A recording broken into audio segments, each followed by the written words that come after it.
Joy, light and love, forever yours. No!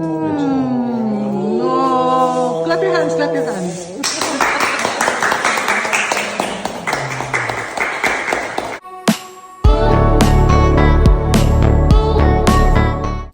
Iba talaga ang sweetness ni Richard Gomez sa kanyang asawa na very loyal. Sa 50th birthday kasi nito, naghanda siya ng letter na binasa niya mismo sa harap ni Lucy at sa harap din ng kanilang anak.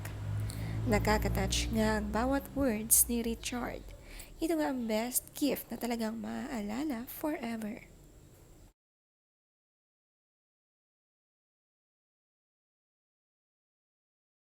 "2024.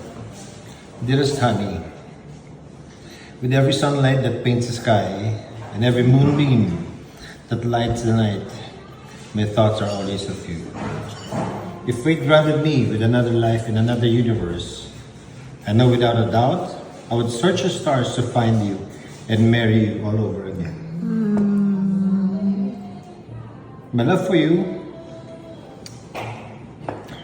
tama. My love for you stretches beyond. Kahit sariling ang sulat ni Richard ay hindi niya nabasa. Pero sincere talaga ang kanyang pagkakasabi. I would search the stars to find you and marry you all over again. Siya at siya ulit ang pipiliin ni Richard. The heavens, boundless and infinite. You are always and will be the only one who holds my heart. Happy birthday, my love. Thank you so much for filling my world with so much joy, light and love. Forever yours. No! Clap your hands, clap your hands.